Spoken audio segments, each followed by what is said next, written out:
एगो हम गाना गोल बनिए सर। आजकल जरा के 10 20 30 40 हजार लाख रुपया हो जाता है, तो आज के समय में अपने आप के बहुत बड़का आदमी बन लगता है। सच्चाई बाकी ना, मार बॉडीगार्ड बाउंसर हथियार ना सब कोई लेके घूमे लगाता है। लेकिन जैसा कर्म कीजिएगा, अगर आप अच्छा कर्म किए हैं तो आपका बाल बाका नहीं हो सकता है, क्योंकि बाबा के जो भी भक्त हैं, बाबा को जो भी दिल से प्रेम करते हैं,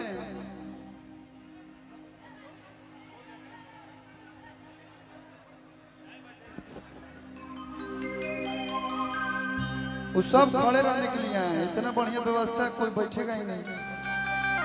आजकल चुनाव चलता, सब कोई खड़ा होके खातिर भगुआइल बा। ताई त्रिशूल देखनी है तो हमरा एगो गाना याद पड़ गई, सब के हुबन ताई ही जबाहु बोली। कतनो पैसा रुपया हर हथियार बा, लेकिन इनसे बड़ा कोई नहीं है। क्या भैया, बाबा से बढ़ के बा हो।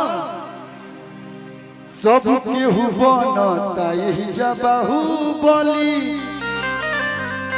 इनका सुझा सुन के हो के न चली। हर की देव घर से बड़े दरबार कौन है, त्रिदेव से बड़ी सरकार कौन है। भैया कि हमारा बाबा से बड़े रंगदार कौन है।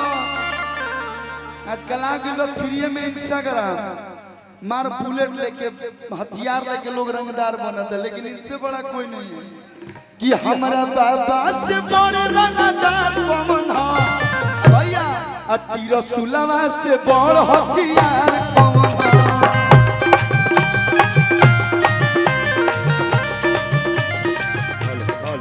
कि हमारा बाबा से बड़े रंगदार कौन है, त्रिशूलवा से बड़ हथियार कौन है। लेकिन भैया एगो गाना याद करो, एक तो में भूखल बानी अरे सावन सोमारी, देव घर जाए के दूजे अरे कोई तैयारी। नाही कहब त लागी हमारा दुख राजा जी,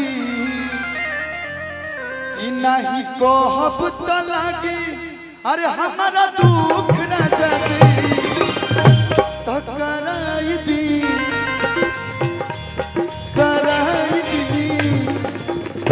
मीठा मीठा थाली है से बाजे के चाहिए।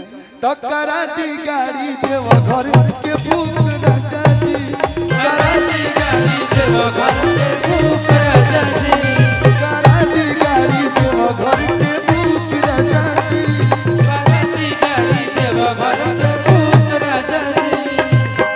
एक तो में भूखल बानी सावन सोमारी, देव घर जाए के दूजे कहनी तैयारी।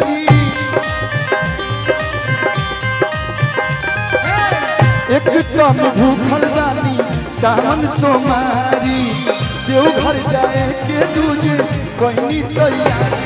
नहीं कहब त लागी हमारा दुख राजा जी, नहीं कहब त लागी हमारा दुख राजा जी। तो कराई दी,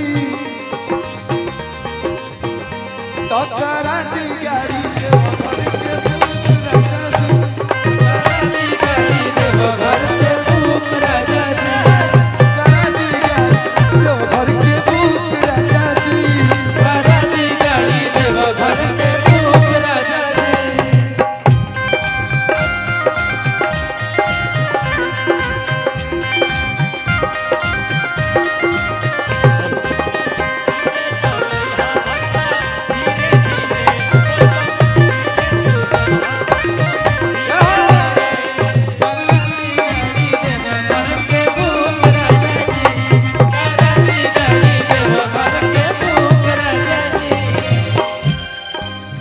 ये गाना की शूटिंग करें हमने के देव घर में आए नहीं जा। त्रिकुटी पहाड़ से लेके हर जगह शूटिंग किए थे। 2009 में ही गाना आए रहे। और देखी बाबा के महिमा कि सब गाना पुरान हो जाए लेकिन ई गाना पुरान ना हो।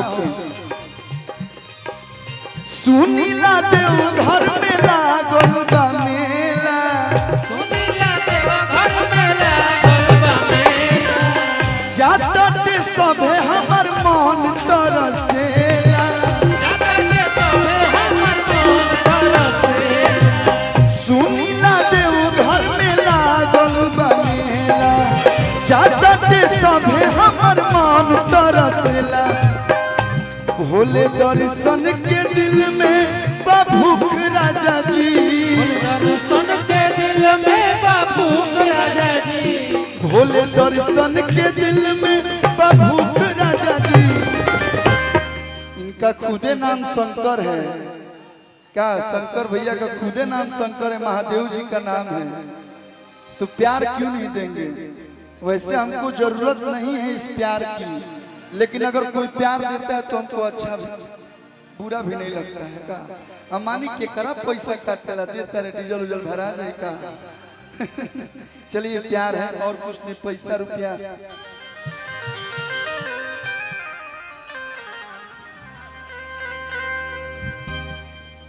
और बहुत अच्छा साउंड ऑपरेट कर रहे हैं, थोड़ा सा सीटी पे ध्यान दीजिए। कि भोले दर्शन के दिल में बाबूख राजा जी, भोले दर्शन के दिल में बाबूख राजा जी। जब केकर केकर शादी हो गई हो बहुत ना, इसीलिए पूछे कि इधर बहुत सब युवा पीढ़ी दिख रहा है। भगवान भोले बाबा करस तो लोग अगला बार अपना मेहरारू सत्या बोलो आही बाप। अरे की भोले दर्शन के दिल में बाबूख राजा जी, तकरा दी गाड़ी के